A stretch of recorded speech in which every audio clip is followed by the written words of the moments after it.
Well, greetings. I do hope you have enjoyed this survey of the Bible, at least somewhat. This lesson is going to be what I call extra biblical books, extra being the Greek word meaning outside of the Bible. It's a word used in English a long time ago. It's fallen out of favor now in that term, meaning out of, but extra biblical books. There have been a great number of books and letters written by Christians over the years, and many of those were written during the time the books of the Bible were written, and soon after. The most commonly accepted early Christian writings that are not in the Bible are usually included in what's called the Ante-Nicene Fathers. Actually not anti, A-N-T-E, meaning before Nicene Fathers. These are all well-respected works. The Nicene Council was a very significant event, and so these preceded that event. And it's a very large volume. I have it on my computer. It's available on the internet. And people often ask what separates these books from the New Testament. Just as the Jews at one point had to decide which books belong in their Bible, what we call the Old Testament, so too did the Christians need to decide. According to the Talmud, which is a record of rabbinical teachings, rabbis' teachings, which goes way back in Jewish history, almost to the time of Moses. The Hebrew Scriptures were collected in their current form by the men of the Great Assembly around 450 BC.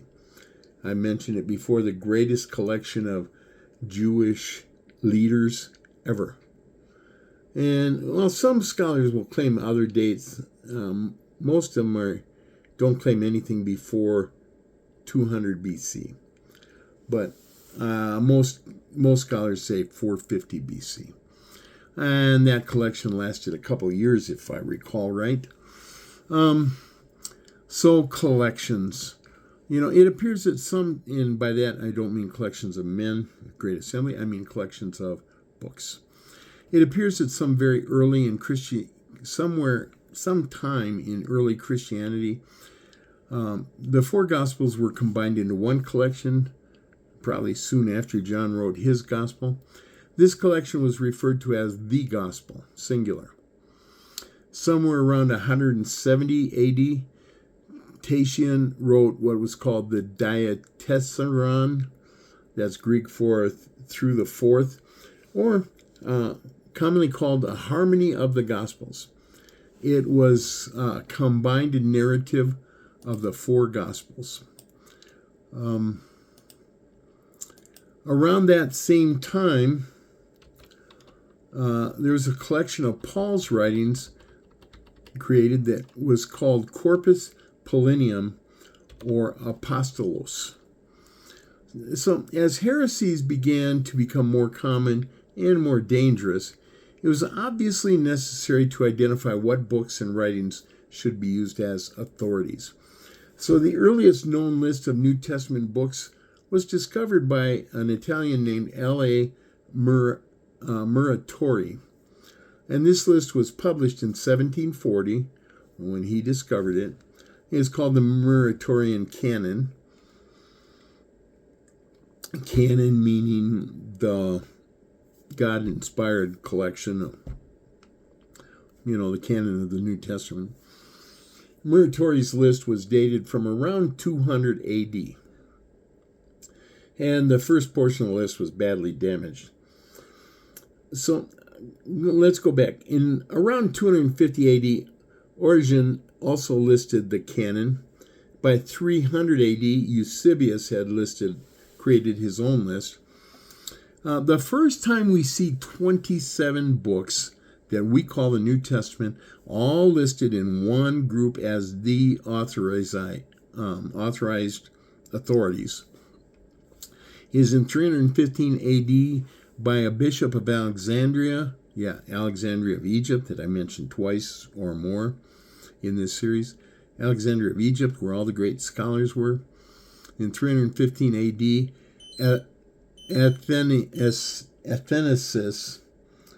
easy for you to say, he was in Alexandria. He identified the 27 books that we recognized as the New Testament. His list was accepted by some highly respected people, including Jerome, one of the great early Christian scholars. In fact, in 382 AD, Jerome translated the scriptures into Latin and created an 80-book version of the Bible. This version contained the 39 Old Testament books, 27 New Testament books, and 14 books of the Apocrypha. Now, Jerome's Latin Vulgate is Latin for common or popular, was the authoritative version of Scripture for the Western Church until at least the 1500s, and it continues to be the authoritative translation according to the Catholic Church today. The English translation of the Vulgate is called the Douay Bible. It was so named because it was prepared at the college in Douay in Flanders, D-O-U-A-I. The Vulgate was divided into chapters in the 1200s. The division into verses came about in the 1500s. You often hear me say, Paul didn't write the chapters. Well, there you go. By 400 AD, though, the Council of Carthage confirmed the New Testament list used by both Athanasius and Jerome. I've included here in my notes a chart that lists the books of the New Testament regarding their acceptance by some early Christian scholars. Now, there were other lists, but these four were the most well received by early Christians. And this chart lists who voted yes or no on different ones. Everyone agreed Muratori, Origen, Eusebius, and Athanasius, four highly respected early Christian scholars. They all four accepted the four Gospels, the book of Acts, Romans, 1st, 2nd Corinthians, Galatians, Ephesians, Philippians, Colossians, 1st and 2nd Thessalonians, 1st and 2nd Timothy, Titus, and Philemon. Hebrews was only accepted by Athanasius. Origen disputed it, and Muratori and Eusebius didn't even mention it. James was approved by Muratori and Athanasius. Origen and Eusebius both disapproved of it. And it goes like that. 1 Peter, 2 Peter, 1st, 2nd, 3rd John, Jude, and the next one that is accepted by all four is Revelation. So Muratori also included the Revelation of Peter, which is a pretty good book. We'll see. Because I've never read it. Wisdom of Solomon and Shepherd of Hermas. That one I have read. I love it.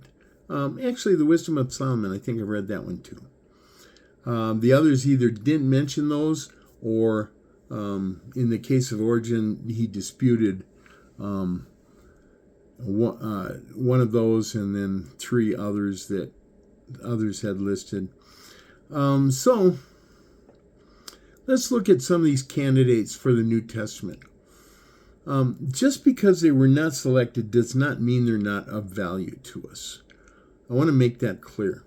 If you study and use your intellect, you'll be able to read and identify what is right and what is wrong. And if it's wrong, throw it out. If you want to guess, do a little research. Find out which early Christians approved of a specific work. And if you have several of those and none of them disapprove, then go for it. Revelation of Peter, also known as the Apocalypse of Peter. It's a book scholars knew of but did not have a copy of, modern scholars, until about 100 years ago. It was a widely read book during the early years of Christianity. I don't think I have a copy of this one yet. I'll see if I can find one. When it was not accepted as part of the canon, though, it virtually disappeared. This is an example of what probably happened to other early Christian writings. This book was probably written about 100 AD and was almost certainly not written by the Apostle Peter. The book is best known for its description of hell. So because of how it was written, when it was written, linguistics, and so forth, they can tell roughly when it was written and that it wasn't Peter. But it's actually was accepted by early Christians as a legitimate good work. Letter of Barnabas. This was a letter written to encourage Christians to remain faithful to their faith. Clement and Origen attribute this work to Barnabas. It was accepted by many of the most respected early Christian scholars and probably written before John's Gospel, about 80 or even as late as 90 AD. It is a good work. A favorite of mine is The Shepherd of Hermas. This is a highly respected work, written somewhere around 140 AD. This book was very popular and widely quoted by early scholars. It teaches strong morals and calls for repentance and adhering to a life dedicated to moral values, what we need more of today. One book that I know you hear me quote from fairly often is the Didache. Didache is Greek for teaching. This one was also called the Teaching of 12 Apostles, or more commonly, Teachings by the Disciples of the Disciples. And that was the most common name in the early Christian days. It was a highly respected early Christian writing. The disciples of Jesus, 12 disciples, and this is what they were teaching. And that's where it got its name. The author is not known, but it contains significant teachings regarding topics such as baptism, fasting, communion, church organization. We didn't have a copy of this until 1883. It was probably written about 90 AD, some say. Other scholars put it 10 years or so earlier. Some put it 30 years or later. Some say as late as 150 AD. I'm one of those. But that's just a matter of opinion. And my opinion goes with a few of the people that suggest that. The Gospel of Hebrews, it's lost. We have some fragments of it. It is thought that this book was originally written in Aramaic and was intended for Jewish readers. The unknown author wrote an extensive gospel. We know that it was only slightly shorter than the gospel according to Matthew. We know that from other people writing about it. And that's true of some of these books. We know about them because other people wrote about them. Since we don't have the text, there's a great deal of speculation regarding the contents. All speculation is based on references by other people and short quotes in other writings. We know there were other similar works, but none of those have survived either. The most commonly named date for this book is around 150 AD. A nice short lesson. I could have gone on for hours on books, early Christian books. I mentioned the Ante-Nicene Fathers. There's Ante-Nicene Fathers. There's actually a bigger collection called Post-Nicene Fathers. I find that less exciting to read, but it is interesting. The Ante-Nicene Fathers, if you want some titillation here, do you know that word?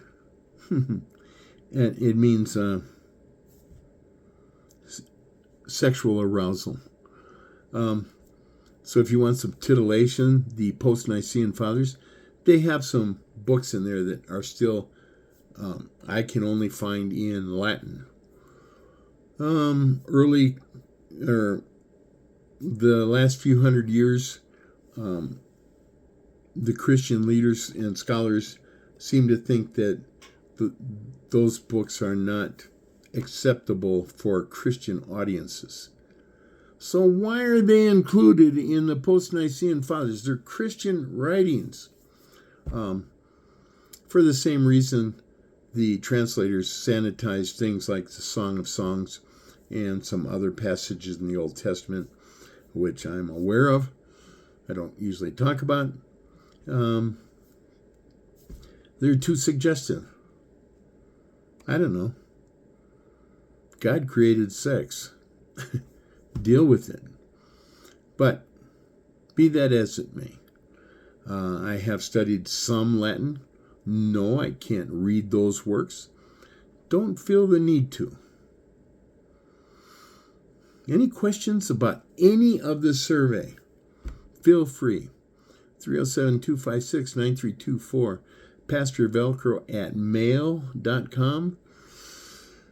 And just let me know.